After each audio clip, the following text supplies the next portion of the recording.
I'm going to ask Dr. Malcolm Campbell, Vice President Research for University of Guelph, to say a few words about how wonderful University of Guelph is and the sort of research that we are currently doing in the area of agriculture and poultry, and how these are turning out to be very impactful research for University of Guelph. So, Malcolm. Thank you, Cheyenne. Good afternoon, everyone. It's nice to see you all here. For those of you who were, and my apologies for interrupting what looked like excellent lunchtime conversations. Hopefully you'll be able to continue to eat while I talk. My name is Malcolm Campbell. I'm Vice President of Research here at University of Guelph, and it gives me the utmost pleasure to welcome many familiar faces here today. It feels a little like Family Week, seeing a lot of people that I've seen over the course of my 2 years here at University of Guelph. Welcome back to those I've seen before. Welcome here for the first time for those who have joined us de novo. Before I begin, I understand today that the following may not have been done, so I would like to acknowledge that we are on the traditional territory of the Attawandaron people, and I'd like to acknowledge the Attawandaron as well as our Haudenosaunee and Anishinaabe neighbors, as well as our Métis and First Nations neighbors who now live on this traditional territory, as we work together with them through the process of truth and reconciliation to rebuild our relationships. I think on a day like today, where we're considering the agri-food sector here in Canada, that it is an ideal time actually to be recognizing the traditional territory upon which we are sitting today. And my first slide illustrates that, because I think sometimes we envisage Canada as an agricultural nation that predominantly rose that way over the course of the last 150 years of nationhood. But of course, the First Nations people that were here before the Europeans arrived were already heavily engaged in conducting agriculture here for literally millennia on these lands. And the first slide that I have there is a representation of the so-called Three Sisters. That's maize, beans, and squash, that form the primary cultivated foundation for the agricultural system that was here in place. Now, of course, over the course of the last 150 years, that foundation has been built upon in a very substantial way, such that some very prominent people are now paying attention to the sector, as well they should. The following picture is from last week, and it's a slide that looks a little like where we're standing right now. This was at Public Policy Forum last Thursday at 7:30 in the morning. It was a breakfast that was hosted by the person that's standing there on the right-hand side, and that is Dominic Barton. Dominic Barton is a name that may be familiar to a good many of you in the room, maybe because you heard him talking on Sunday morning with Michael Enright yesterday. He is also Executive Director Global for McKinsey, and he has been hired by our Finance Minister, Bill Morneau, at a rate of $1 a year to provide insights into what an inclusive economy looks like in Canada, growth for the middle class. And what you may be able to make out on the slide there that Dominic Barton is showing is that at least the headline of that slide, and that is agriculture in particular has been our growth star over the past 5 years. Barton and others, and notably Bill Morneau, our finance minister, have identified the agri-food sector as being the key sector for growth of the economy here in Canada, growth of the middle class, the production of jobs, and betterment of life for all Canadians. In fact, Dominic Barton has been speaking about this over the course of the last 16 months. As it says right there, growth potential of Canadian agriculture is no small potatoes. That Canada has all the ingredients to build global champions in its agri-food industries, everything from dairy, aquaculture, beef, and soybeans, and of course our poultry industry, all cited as activities where we have phenomenal strengths for growth going forward. This was captured beautifully in the report of February 6 from the Advisory Council on Economic Growth that is chaired by Dominic Barton, Unleashing the Growth Potential of Key Sectors.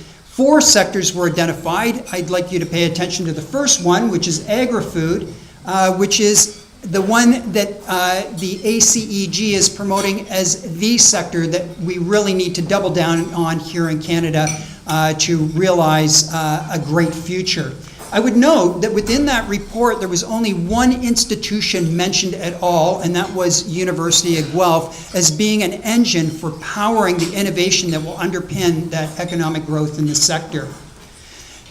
The report itself was manifest in a very real way, not only through the Innovation for a Better Canada report that done by 3 of our government ministers, but also in the budget that came down on March 22nd, where an investment of $950 million was identified for the creation of innovation superclusters. Agri-food is mentioned explicitly, and indeed Dominic Barton has said explicitly that it is the one that they view as being the first out of the gate, the one that they would like to see first out of the gate for growing the economy here in Canada. I point to this as being a perfect storm for institutions like University of Guelph, Canada's food university. Here at University of Guelph, we are an agri-food center of excellence, which I hope many of you have witnessed today by the excellent student presentations that have already occurred, and please accept my apologies for missing them earlier today. I was over at an event that's running simultaneously with a very similar looking crowd over in the OMAFRA building on our knowledge translation and transfer activities. We are an agri-food center of excellence here at U of G, and perhaps those two meetings epitomize that. And that's been going on now for the better part of 150 years, where now we literally cover activities that run from the field to the fork. And as my close friend and colleague, OAC Dean, Ontario Agricultural College Dean Rennie Van Acker reminds me, from the fork back to the field, having consumers inform what is happening with production. As a consequence of our activities in this space, we have really become not only a national leader, but a global leader.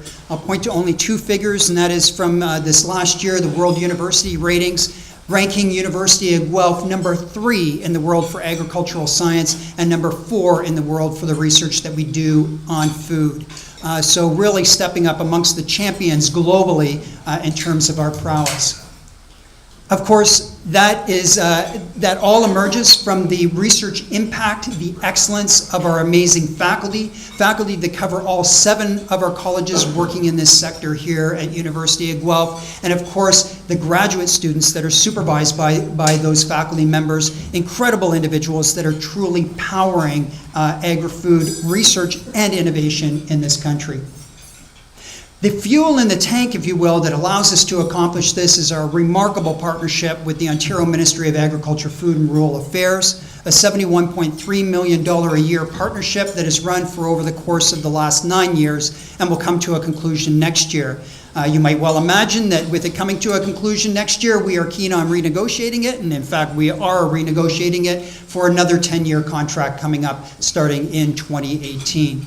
That's our fuel in the tank, the 15 field stations, the $10 million invested in the research enterprise, the highly qualified personnel program, our veterinary clinical education program, and the like, all powered by that incredible partnership. So that's the foundation that we have here at University of Guelph for doing agri-food research, and why I say it's such a perfect storm that people who are non-agri-food sector people, Bill Morneau, Dominic Barton, pointing to the sector as being a leader here in Canada. That's why we feel the time for University of Guelph is really ripe right now. We have great thought leadership in this area. The Arrow Food Institute, newly established on the largest single donation here at the University of Guelph from the Arrow Family Foundation, a think tank, if you will, for all matters related to food, from food policy right through to food science.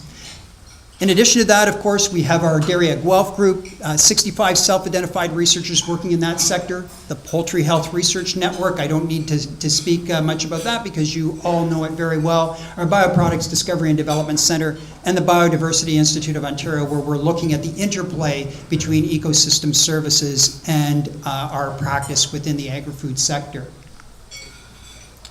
Now, I point to all those things because that really sets us apart as being a research powerhouse. And I was rather taken aback recently when I saw something on Twitter, and because I saw it on Twitter, it must be true, I was rather taken aback by a comment from an agri-food leader here in Canada, where they said there is very little connection between research in Canada and innovation. Paying for more research won't get us innovation. You'll note my response below.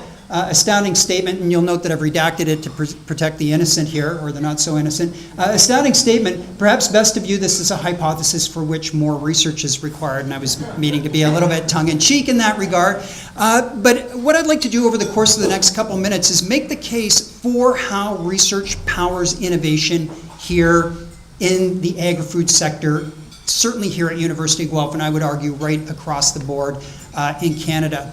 And I start with a really nice example, and that is of OAC 21 barley. Developed on the back of Charles Zavitz's research program, OAC 21 barley powered an entire industry.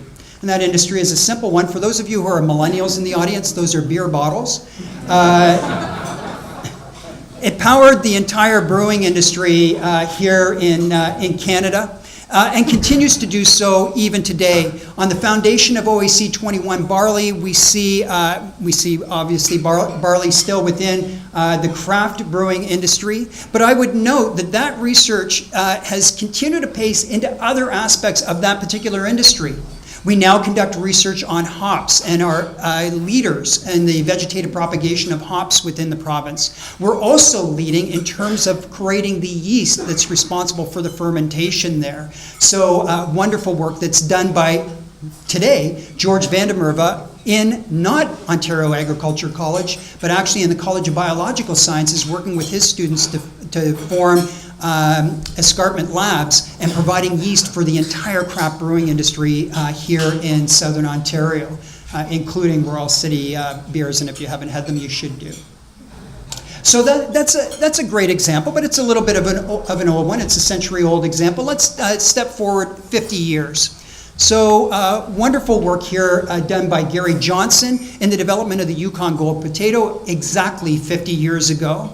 And I've heard it said that in Canada we measure agri-food innovation by the inches that are on shelves. Well, maybe some people do for agri-food innovation, measuring the inches that are on supermarket shelves. But here at University of Guelph, we don't use imperial measures, we use metric measures. And we measure our success in the innovation sphere on kilometers in shelves. And that is certainly true with the Yukon Gold potato. You can find it right across the country, occupying literally kilometers of retail space right across the country. And that's true for other crops that were developed here at University of Guelph.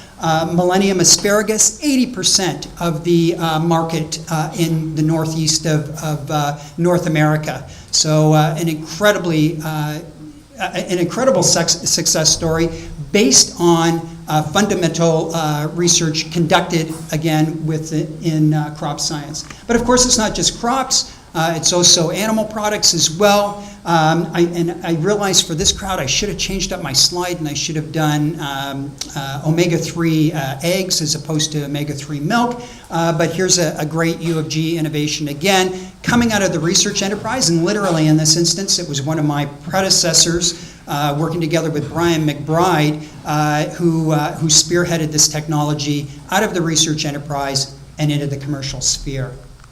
My final example in this regard, again coming out of the research enterprise, amazing work that's done by Istvan Rashkan, building on almost a century worth of research, so going right back to Charles Zavitz, who introduced soybeans to the province of Ontario, championed by an OAC graduate here just down the road, just down York Road, Peter Hannum. And I know a good many of you actually here in the poultry industry are also croppers, so you're well familiar with soybean, of course. Something that has really stepped into its own over the course of the last 21 years, where we don't measure success in centimeters or in kilometers, but literally by the boatload. Right now, identity preserved soybeans are the single largest export out of the province of Ontario to Japan. So literally shipping container loads of soybean out of the province. And I don't know what part of our coast that is, but it doesn't look like Ontario. So there are some great examples from the past that continues in the future, and you will hear from, in particular, provincial politicians who push a very strong agenda around things like clean tech, artificial intelligence, life sciences, and also advanced manufacturing. And when you stop and think about it, those sectors are embedded within our sector. There are 4 innovations right there. compostable coffee pods made of post-consumer waste. And if something could be called a clean tech, that certainly can be it. It's clean tech that is resulting in the diversion of 4 billion coffee pods a year from landfills into compost waste. So turning waste into something productive. 2 examples there in the middle from the life sciences. One is breeding for cows with higher immunity and therefore lower antimicrobial use. The use of tobacco now, interestingly, as a source of pharmaceuticals as opposed to something that creates a health problem. And then finally, on the right-hand side, Gregory Badekarat, someone with whom I'm sure some of you are familiar, and there's a great example of advanced manufacturing, an LED light bulb that not only decreases stress within our poultry houses, but increases the frequency of laying and the productivity within those houses. So great examples of right across multiple sectors of how agri-food innovation is making a difference. Here at U of G, the output of that has meant that we have 4 times the national average of invention disclosures. That's U of G over on the left-hand side of that bar graph. The arrow points to the national average. So incredible innovativeness of our faculty, and I'm sure many of you have seen evidence of that, or indeed are people that participate in that. And it means that we partner with people right across the sector, again, literally from field to fork, working together with academic partners, public sector partners, working together with industry groups and commodity groups as well as retailers. We've got the 2nd largest employer in Canada, Loblaw, as well as a leader in artificial intelligence and making use of our data in a global way with IBM, all part of our partnership portfolio. Many of these partnerships live right next door to us. That's the corner of Stone and Gordon Street right there. 50 companies literally on our doorstep, around 2,000 employees. I love this picture, and my colleague Gord Surgener reminds me from time to time. Imagine if you took the Mars building, which sits on the corner of University and College Streets in Toronto, and laid it flat. We've actually got more square footage and not one taxpayer dollar to create this particular innovation engine, unlike the other one. We sit right in the middle of an innovation corridor, of course, the GTA out to KW corridor. It's great that McKinsey in their December report identified Guelph as one of the leading stars, one of 4 of metropolitan centers that are powering the innovation agenda in Southern Ontario.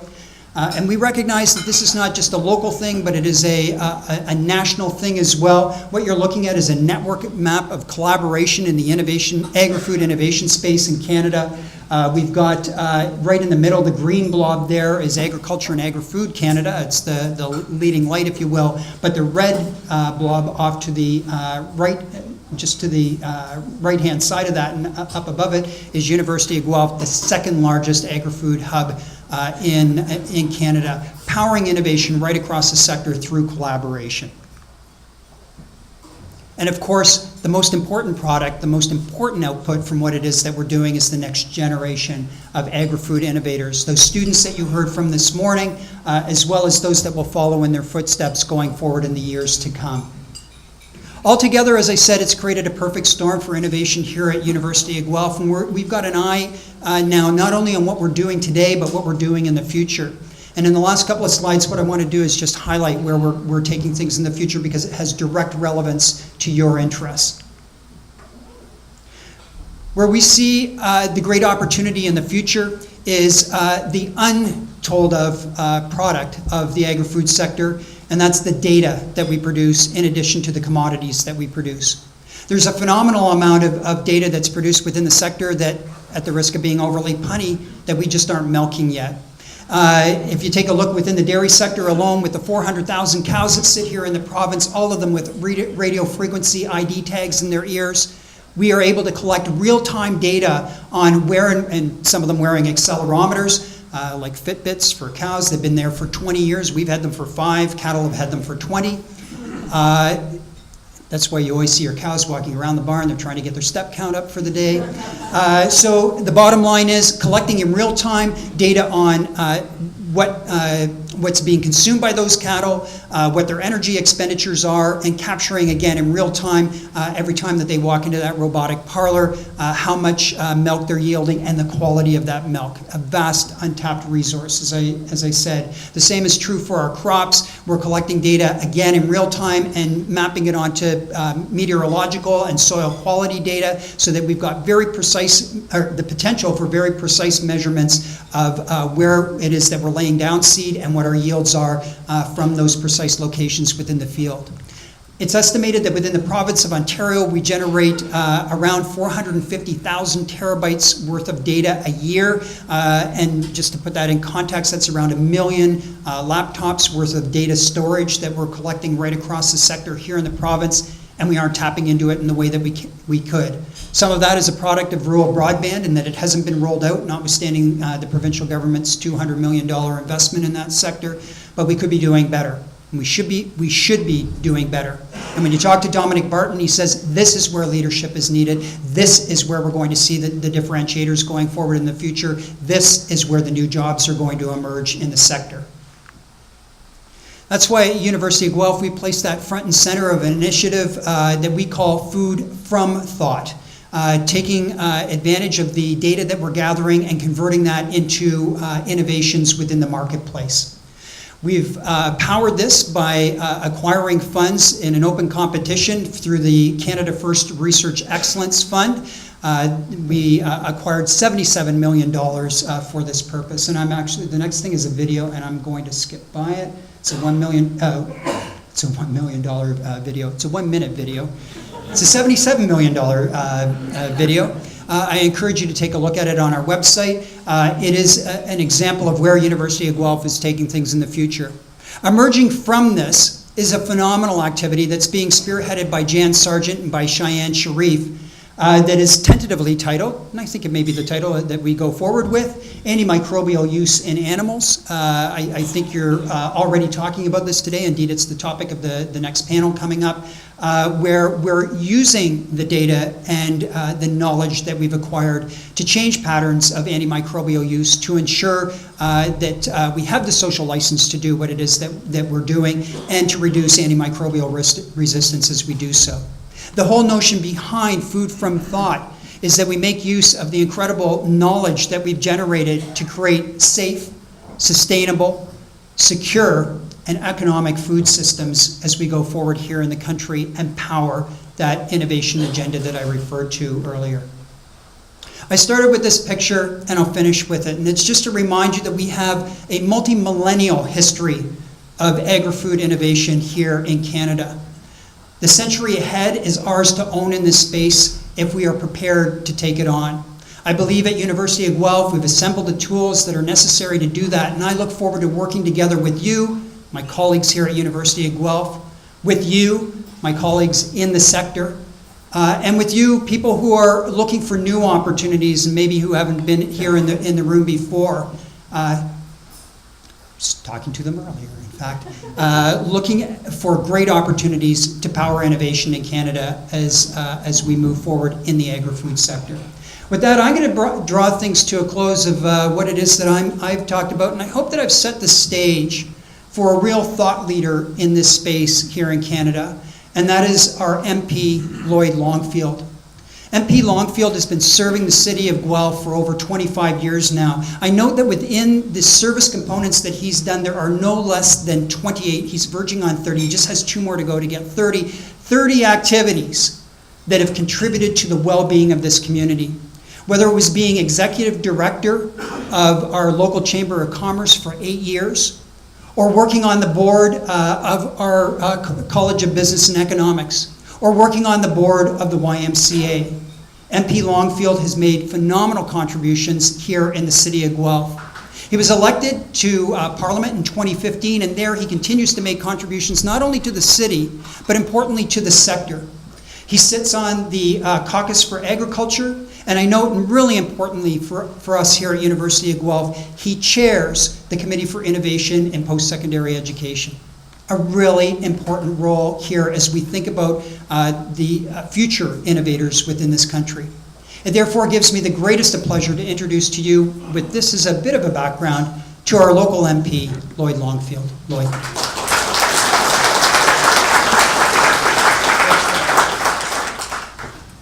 I could just say what he said. Tremendous background and quality of presentation here really does set a stage for Canada. We're looking at antimicrobial resistance as one of those important things globally that we have to address. And Canada is working with the World Health Organization and has been working on this issue, as many of you will know, for decades now.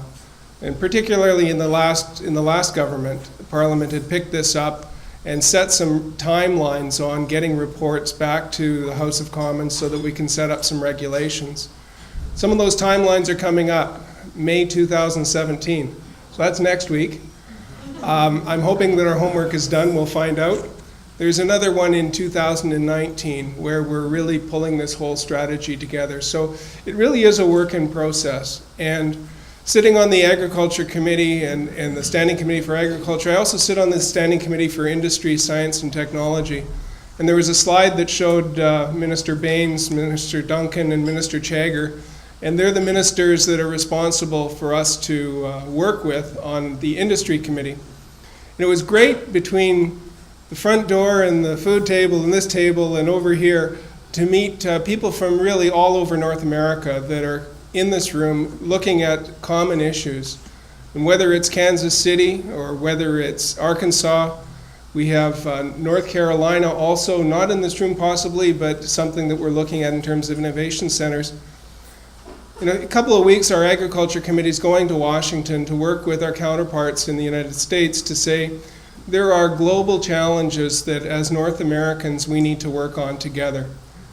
May 1st to 3rd, our Industry Committee is going down there to say 80% of the automotive manufacturing happens outside North America.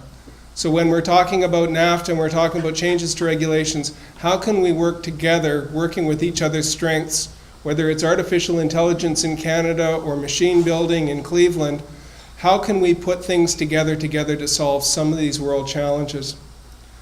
So AMR is one of those challenges, and the interaction of antimicrobials between animal and, most importantly, animal health care, but also what's the impact on human health, and how do we coordinate things? It takes people like the people in this room to solve those questions or to give us ideas as we're trying to set policies and laws for Canada. And one of the best things for my job is I've got the dial a friend option. So for me, it's 1-800-U-of-G. Somebody's working in this area. I need help. And I sit on the subcommittee that sets the agenda for the Agriculture Committee. And this is one of those topics that has to come forward. And I'll be asking for help from around the room to make sure that we've got the most current information, science-based decision-making, so that we don't come in with preconceived ideas from the government level, but to work with the people in the field, to work with the associations, the producers, the scientists, to really set the right direction for the world so that we can feed a hungry planet together.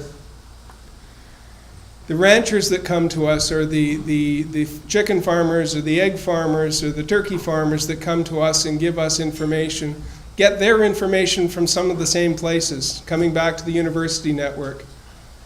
One of the things that we're working on is how do we create an organization that I kind of laughed when I heard, we're going to call it Innovation Canada. And I was involved with setting up Innovation Guelph, and I thought, could we just take the 78-page business plan and replace all? But no, because that was provincially funded. So we're looking, one thing that talking with the Minister of Agriculture and the Minister of Innovation, saying, when is it agriculture, when is it innovation? And looking at the all-government approach to these issues.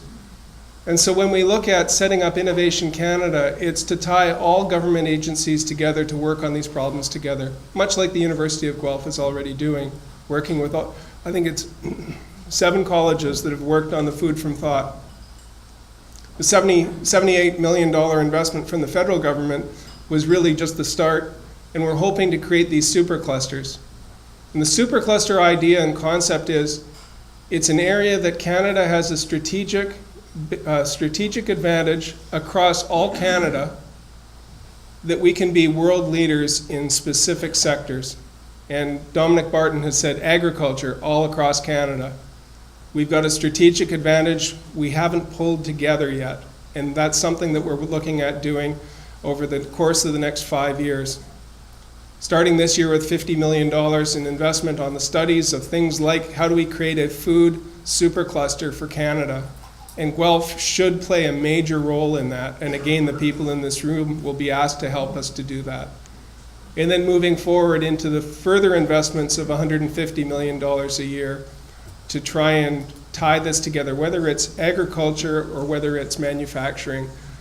We have a duty and a responsibility as Canadians and as North Americans to solve these world problems. We live in an amazing country in Canada. We have an amazing neighbor next to us that lives in a way that most of the world doesn't live. We have access to education. We have access to food. Most of us have access to water. May 12th, we have First Nations coming to Guelph to talk about how do we get rid of boiled water advisories, and the University of Guelph is going to help us with some of the Grand Chiefs coming to town to work on that together. So whether it's water on First Nations or antimicrobials in one of our key protein sources, how do we do this together? And I'm just delighted that this crowd from all over and different backgrounds is working on this problem, because I think you will be able to move the needle. And hopefully we can do that sooner than later together. Thank you.